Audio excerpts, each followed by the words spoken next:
Fidel Castro tuvo 35.000 mujeres. Así solía bromear la prensa occidental. La figura de Castro siempre despertaba atención, y sus romances hace tiempo pasaron a formar parte del mito. Sobrevivió a 638 intentos de asesinato, puros explosivos, veneno en un traje de buceo, incluso un plan para afeitarle la famosa barba. Para algunos fanáticos, se convirtió en un nuevo anticristo, venido a sembrar muerte. Pero cada vez, Castro sobrevivía.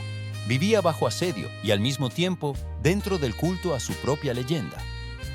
Para unos era el héroe de la revolución, para otros el dictador que mantuvo a Cuba en un puño de hierro durante casi medio siglo. Sin embargo, había un tema del que esa leyenda casi no hablaba, algo que mantenía en la sombra como si fuera un secreto de Estado: su familia, sus hijos. Se sabe de al menos 8 hijos de Castro con distintas mujeres, y los rumores aseguraban que podían ser hasta 30. El propio Castro llegó a decir que tenía casi una tribu. Fidelito. A Félix Castro Díaz Balart lo llamaban simplemente Fidelito, por su gran parecido con su padre. Fue el único hijo legítimo, nacido del matrimonio de Fidel con la bella rubia Mirta Díaz Balart, hija del político cubano Rafael José Díaz Balart. Fidel la vio una vez en la Facultad de Filosofía de la Universidad de La Habana y dijo a sus amigos: «Me casaré con ella». Y así fue. En 1949 nació su hijo, pero el matrimonio se rompió pronto. Mirta estaba lejos de la política, mientras que Fidel ya vivía la revolución. Cuando el niño tenía 5 años, su crianza se convirtió en motivo de fuertes disputas entre Fidel Castro y la familia de Mirta, que lo llevó a Florida. En ese momento, Fidel estaba en prisión, condenado a 15 años por el asalto al cuartel Moncada. Tras la revolución, Castro trajo de vuelta a su hijo a Cuba. Fidelito fue enviado a estudiar a la Unión Soviética, primero a Kharkov, luego a Voronezh y más tarde a la Universidad Estatal de Moscú. Eligió no la política, sino la ciencia, la física nuclear. Se graduó con honores, defendió su tesis, trabajó en un instituto y se formó en una central nuclear. Hablaba 4 idiomas. En Moscú, se casó con una joven rusa, Olga Smirnova. Tuvieron 3 hijos: Fidel Antonio, Mirta María y José Raúl. Todos siguieron caminos académicos y científicos. Fidel Antonio fue el único que regresó a Cuba. Se graduó en el Instituto Superior de Ciencias y Tecnologías Nucleares y se convirtió en especialista en bioquímica y biología molecular. Enseña en la Universidad de Ciencias Informáticas de La Habana. Mirta María, nacida en los años 80, vive en España desde finales de los años 90. Imparte clases de matemáticas aplicadas en la Universidad de Sevilla. José Raúl estudió nanotecnología en La Habana y Barcelona y se graduó en la Universidad de Sevilla como físico. Trabaja en el Instituto Madrileño de Estudios Avanzados. Tras su divorcio, Fidelito regresó a Cuba y se casó por segunda vez con María Victoria Barreiro, hija de un general de los servicios de inteligencia cubanos. Fidelito fue nombrado jefe de la Comisión de Energía Atómica. En aquellos años, más bien encarnaba una esperanza: que Cuba llegara a ser una potencia nuclear. Representó al país en el Organismo Internacional de Energía Atómica, escribió artículos y libros y se encargó de la planificación de la primera central nuclear cubana junto a la Unión Soviética. Negoció el suministro de equipos y la formación de especialistas cubanos. Pero en 1992 llegó el colapso de la Unión Soviética y de todo el sistema socialista mundial, y el programa fue cancelado. Con él, también su carrera. Fidel Castro apartó personalmente a Fidelito de su cargo, acusándolo públicamente de incompetencia. Existen, por supuesto, varias teorías, desde un profundo distanciamiento con su padre hasta la idea de que algunos conspiraban contra Castro. Aunque Fidelito siguió trabajando en la ciencia, su papel se volvió más simbólico. Parecía cansado de ser un Castro, en lugar de ser él mismo. En conversaciones con colegas, Fidelito volvía una y otra vez al tema de la energía del futuro. Creía en las renovables. A finales de los años 90 reapareció, sobre todo como asesor científico de ministerios y altos órganos del Estado. En sus últimos años se dedicó a la investigación en nanotecnología. También se convirtió en vicepresidente de la Academia de Ciencias de Cuba. Escribió numerosos artículos y libros científicos. En 2018 se quitó la vida, apenas 15 meses después de la muerte de su padre. Según la versión oficial, estaba gravemente enfermo y sufría una profunda depresión.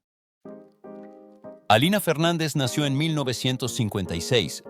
Su madre, la bella Natalia Revuelta, Nati, era una de las figuras más brillantes de la bohemia habanera, casada con un reconocido cirujano cardíaco.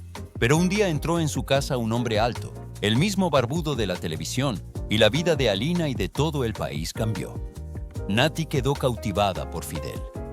Entregó todas sus joyas familiares e incluso su cuenta bancaria a la causa revolucionaria.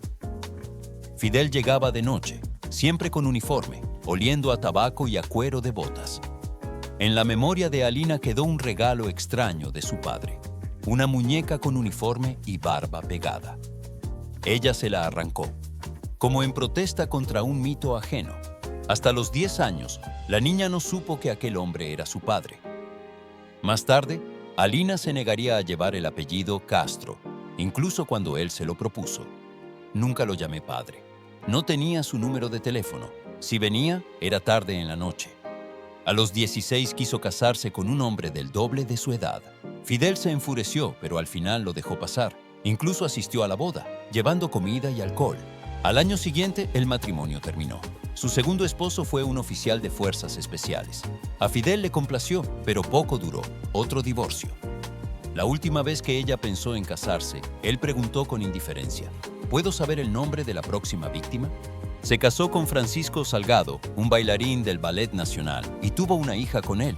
Su vida adulta estuvo llena de disputas y conflictos. Sentía las escuchas, las insinuaciones, las amenazas. Fidel le preguntaba: ¿qué dice la gente de mí? Pero no le gustaban las respuestas. Siempre que Alina explicaba que la gente vivía mal, él se refugiaba en la filosofía, asegurando que gobernaba un estado, no negocios ajenos. En los años 80, Alina se convirtió en modelo. Un día, una foto suya en bañador apareció en una revista. Fidel gritaba que todos sabían que era su hija, que posar en bikini era indecente. «Ah, ¿ahora te interesa lo que hago?», le gritó Alina. No fue solo un escándalo familiar, fue un símbolo, el choque de dos mundos. En 1993, Fidel supo por los servicios de seguridad que Alina planeaba escapar. Alina se atrevió a huir. Conocía bien el sistema de control: una peluca, ropa elegante, un pasaporte español falso. Habló con acento castellano y pasó la frontera sin problemas.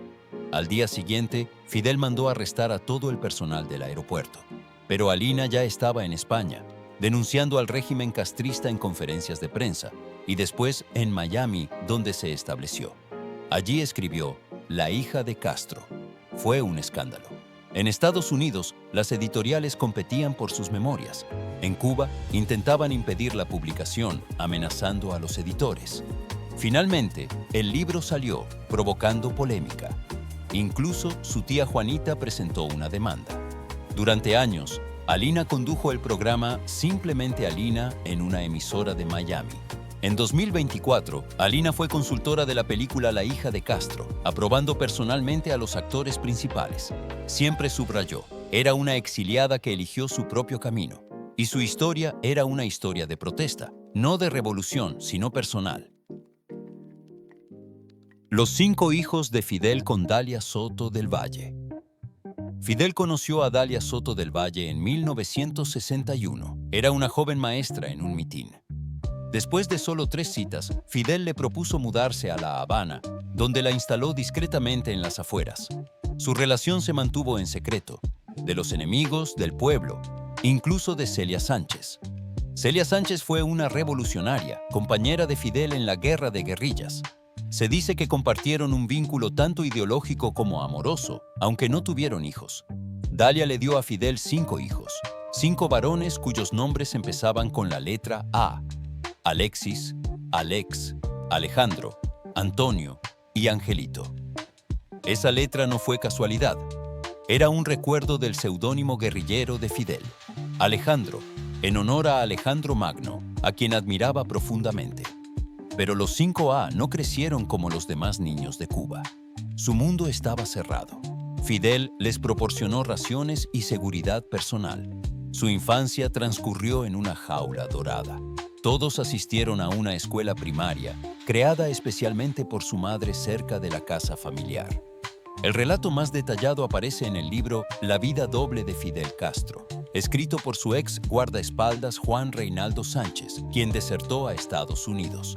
Sánchez cuenta que los 5A eran muy distintos entre sí, tanto en carácter como en inclinaciones. Alexis, el mayor, nacido en 1962, era reservado, poco sociable. Se convirtió en ingeniero en telecomunicaciones. Alex, nacido al año siguiente, era todo lo contrario. Alegre, carismático, el alma de la fiesta. Ingeniero de profesión, trabajó como camarógrafo en la televisión cubana y en 1998 se convirtió en fotógrafo. Alejandro, el tercer hijo, nacido en 1969, estudió informática como sus hermanos.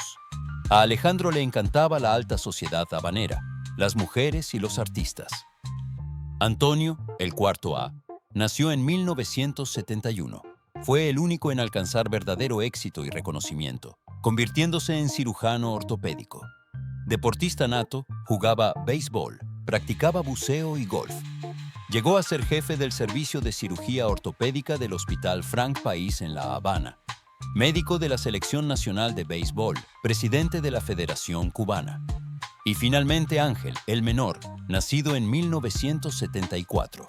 Fue el único que no cursó estudios superiores.